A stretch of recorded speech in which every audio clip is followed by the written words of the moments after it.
Alleluia. Om Mani Padme Om. Allah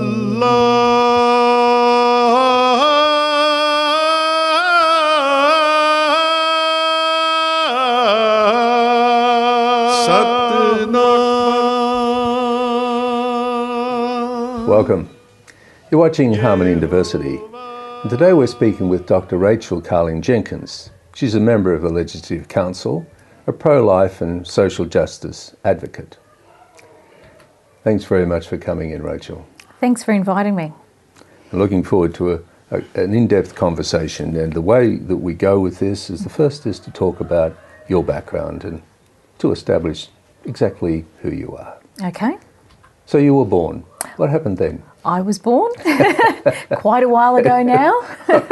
What, 25 years? Very good. Yes, plus interest or plus tax or however we say it.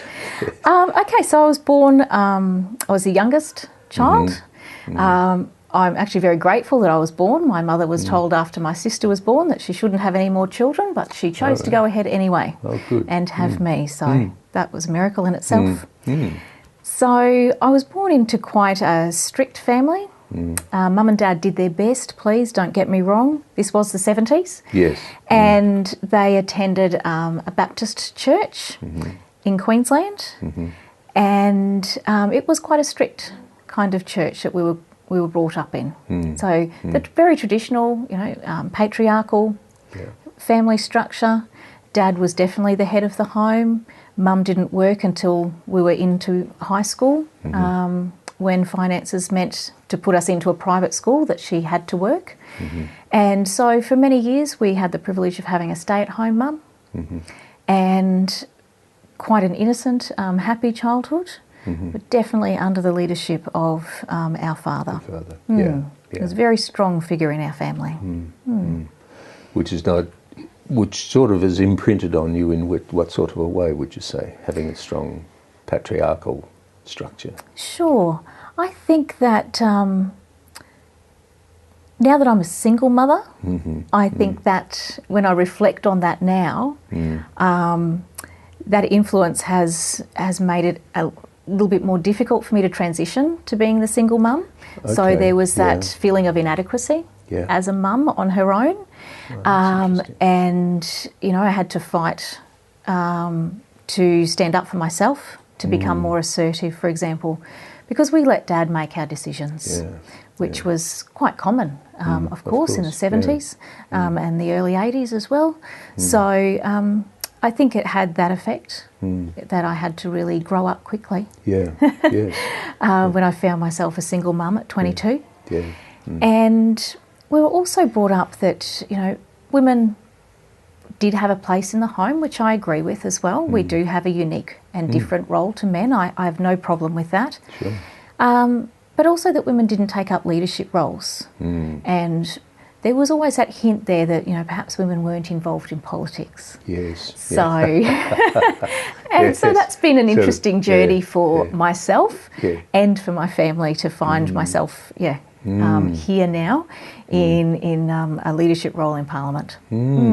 So that's tapping you on the shoulder from time to time in the past and saying, I think so, yes, definitely. Yes. That's good. Is this a role for a woman? Is this the right thing for you? Yes. Well, how do they respond to it now? Your family, that is. Look, I think it took them a little while to kind of get their head around what I was doing. And now, to be honest, Dad's actually told me that he was very proud of me. And Dad doesn't say that easily, so well, that was quite a highlight for me a couple of years ago when he said that. Well, it is, That's certainly, I understand what you're saying. So, okay, and this whole being a young Baptist woman. Yes. What was that like? Well, we were brought up, as I said, in a very strict environment. And I had a sense that I should be doing things to please my parents. And I'm not saying that they imprinted that on me, but that was my personality. That was how I responded to that family situation. And I felt I needed to please them. So very early on, I found myself in a situation at a very small church. It was actually called an independent Baptist, which is different from the mainstream Baptist, so it's a lot stricter and a lot smaller. I would probably argue a little cult-like in Queensland. And it was within that context that I got engaged when I was 17 and married at 18. Oh, goodness. Yes. Yeah. So that was an interesting journey then as well. So that's if it's not too personal. So you're 18, married at 19, and then you said you were single mum by the time you were 22. That's right. How did you negotiate that? Because being a single mother, or even divorced, was an issue. Oh, most definitely. Yes. So the marriage wasn't a happy one. Pretty much from the start, but it definitely wasn't happy after our son was born. Right. He was not a very good father, and he was quite an abusive man. Yes. So while I put up with that, I didn't feel that my son should put up with that when he was an innocent baby. So I did leave, and that made quite a bit of trouble within the church. So there was a point there where that particular church said my son couldn't attend Sunday school. There are still churches around that do it. I returned to my parents' house because financially I had nothing. And so then they were ostracised from the church, which was quite a big thing for them because they had been quite, they'd been leaders in the church, and because they supported me, they were ostracised. So it had quite a lot of effects on our immediate family as well. And something we're going to talk to you about later is your attachment to issues of social justice. That could be where the seeds of that were started to be grown, is that right? I think that had an awful lot to do with it, yes. Yes, that's right. Yes. Yeah. Not that I don't think I kind of walked around feeling lots of injustice, but there was that recognition that life is simply not perfect. No. And the innocence of children. You know, I guess even at that early point, I still took a lot of the blame for the divorce then on myself. Because I'd always been taught, divorce is wrong, etc. And so I took a responsibility as an adult for that, but I didn't think my son should have had to take responsibility for it. So most definitely a sense of justice around children. We'll come back to that. We'll come back to for that? the moment, Okay. we're out of time. We'll be back in a moment.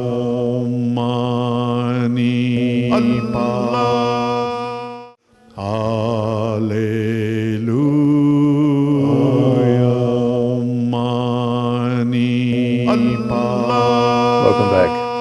You're watching Harmony and Diversity, and we're speaking with Dr. Rachel Carling-Jenkins. Now, before the break, we were talking about being a Baptist, young Baptist woman, but you're not now. What happened? Yes, well, I was cut off, as I said before the break, from the church I had been brought up in, and so I wanted to find another church. A lot of people said to me, actually, why do you bother trying to go to church after, your church ostracised you, etc. And I still had a real sense of God. Yes. And a real belief in God. Yeah. And I guess I went searching a little bit then for where that belief in God would fit with a church that would accept me then as a single mum. And so I did quite a bit of searching, and I ended up in Pentecostal churches. Right. So very different, as you can imagine. So going from the structure of the way I was brought up in the Baptist and then the Independent Baptist, going to a church that was much more freeing, much more, there wasn't a start time and a finish time. It was a lot more flowing. People danced in the aisles. Yes. That was unheard of for me. We did the hymn books. Suddenly it was, this is the 90s now. That's right. All of a sudden there was choruses. There were the Hillsong was starting up with all of their, empowering music. And music always spoke to my soul. I'm not as musical as my older sister, who's a music teacher, extremely talented. Yes. I used to sing in churches. And so I always felt close to God when I was singing. And the Pentecostal churches have that amazing sense of worship that I hadn't experienced before. Right. And they also were very accepting on a personal level. They were very accepting of me. They didn't judge my son for who he, from his family background. They accepted him as well. And I felt at home. Yeah. There's a bit of a contrast there. Could you give an idea of what it feels like to be this sort of judged woman, and then to be in the more open, celebratory aspect of a religion? How did you feel about being a single mum and all that? What changed for you there? It was quite a journey, to be honest, Norm. As you said, I felt, it was a very restricted kind of movement that I had been involved in. So in some ways I felt very shut down. And then to go into a movement that is free, that celebrates not just our faith, but celebrates people, and for the church to embrace me and to embrace my son was a really good journey. It did require quite a bit of growing up. So looking back on it now, I can see that I was quite immature in my early 20s.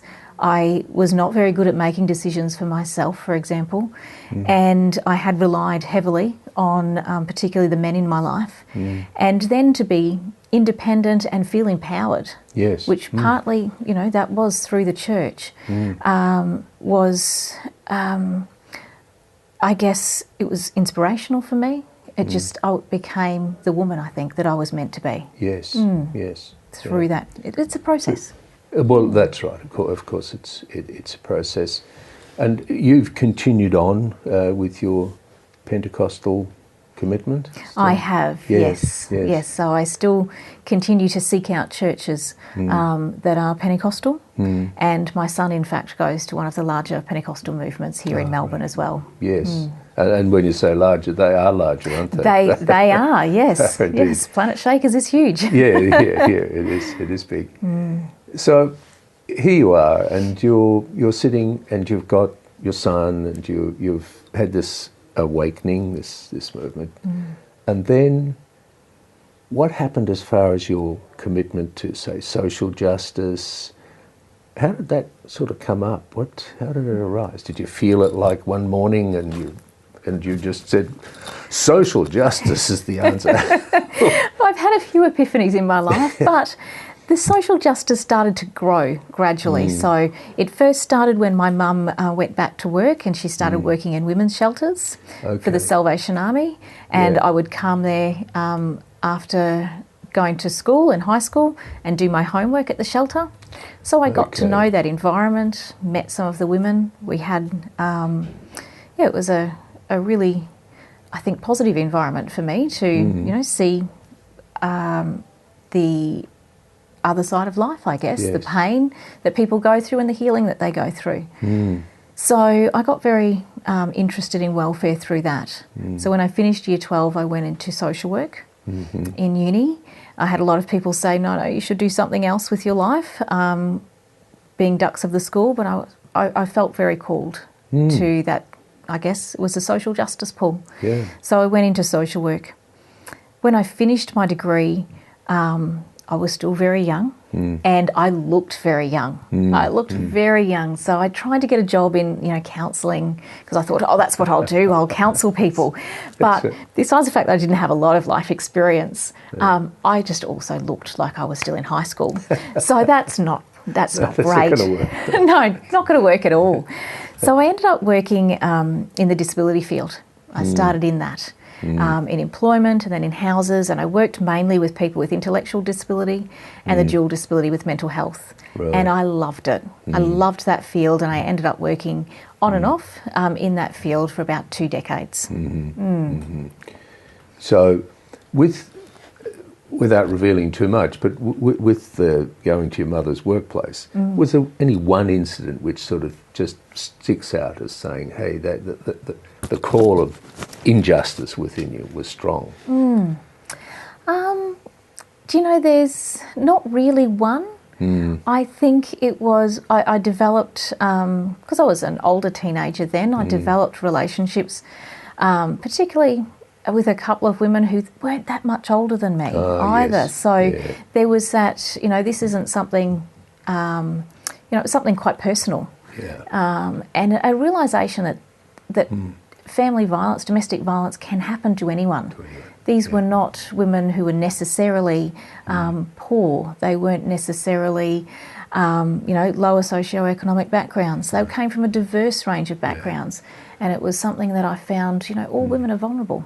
Yeah. And we're vulnerable to time, and we're out of it. We'll be back in a moment.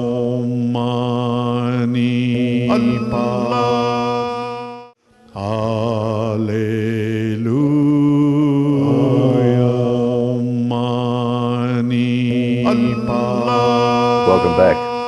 You're watching Harmony and Diversity, and we're speaking with Dr. Rachel Carling-Jenkins.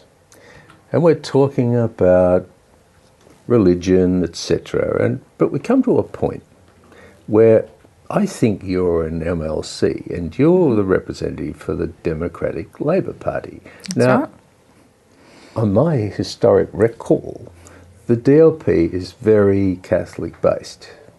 So how does this Pentecostal person evolve from where you've just come into this illumination and you decide to enter politics and you go down that pathway? Can you tell us about that in 7 minutes? I'll try and keep it to 7 minutes. Absolutely. So it was again a bit of a journey to get to the DLP. I became increasingly discontent with who I was voting for myself. In the meantime, obviously, I'd moved to Melbourne. So I started off my journey in Queensland. I moved here about 11 years ago. And I started in Melbourne to really look at who I had to vote for, became increasingly, as I said, discontent with particularly both major parties, and I started criticising from the outside. And I thought, that's not really good, maybe I should get in. It was kind of simple in that way. Okay. So I thought I'd join a party and see where I went. I looked at all the profiles of minor parties, and I felt that the social justice elements that underpin the DLP, which of course underpin Catholic social teaching, spoke most directly to the issues I was interested in. So to be really honest, it is the social issues, not so much the economic, although there are sound economic principles with the DLP, that attracted me to join that party. So I joined, I started to get a little bit involved, and then in 2013 I attended a March for Babies. And that was the one that was very violent. That was the one where the police stood back and let people go through the crowd. And I went there on my own. I hadn't been able to get anyone from church to go with me at that time. And I remember standing there in amongst thousands of people and this absolute chaos, thinking legislation needs to change. I need to do something about that. And I took ownership for it. I often refer to it as my midlife crisis that I had right at that particular moment. And so from that moment on, I was determined to get into state politics. So then in 2014, so just over 12 months later, I was elected into the upper house in Victoria. Well, congratulations on that, because it would seem that you actually entered politics for the right reason and looked for the party which you thought would satisfy your requirements to do that. That's right. And the DLP have been very accepting of my diverse, I guess, background. I'm not the first Protestant to be elected, but I am their first woman. Yes. Oh, well, there you go. Yes. Well, there's a few firsts going on. That's right. That's good. So, well, you then, and it was now last year, isn't it, when you introduced this bill? That's right, the Infant Viability Bill. Yes. Now where did the roots of that start? It sounds as though they started way back. I think they did, and I'm not sure if I can put a finger on exactly where they started. I think there's a little bit of injustice towards women that started as a teenager. There's a little bit of knowing what it's like to feel vulnerable and alone myself when I first became a single mum. There was a little bit where I've actually suffered 2 miscarriages, so that realisation of lost motherhood and understanding that on a personal level. and then finding it difficult to talk about that because people don't want to talk about things like miscarriage and abortion openly. No.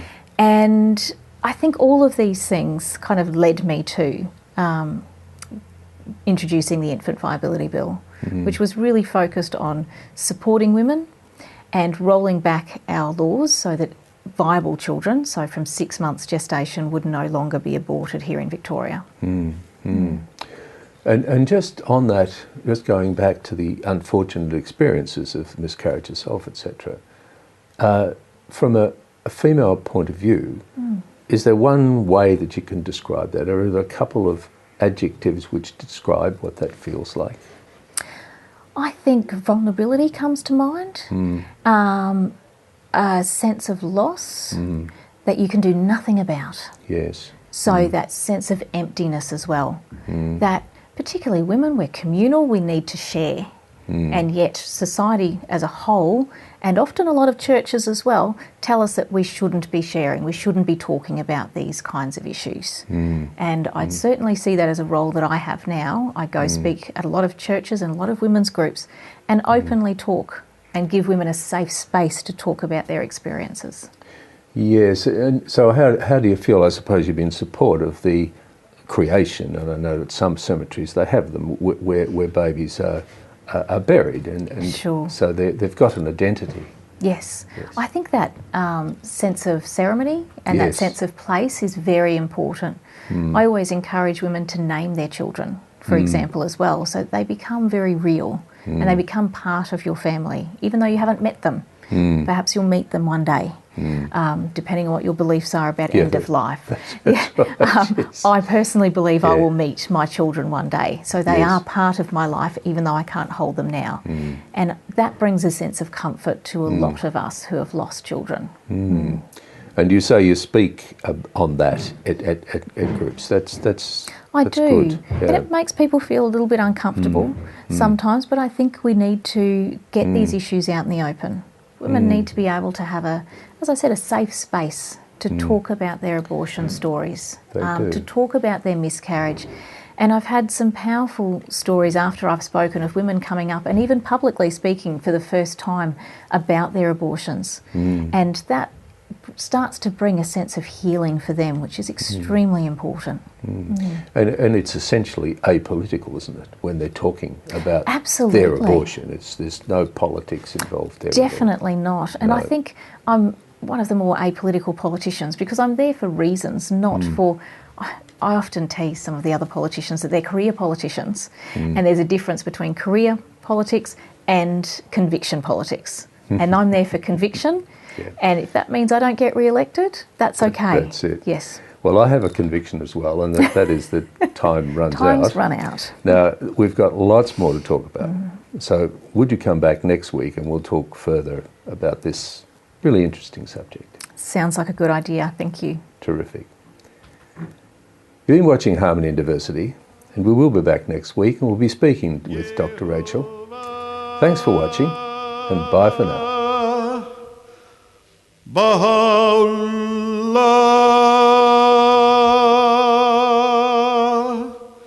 Shanti Om,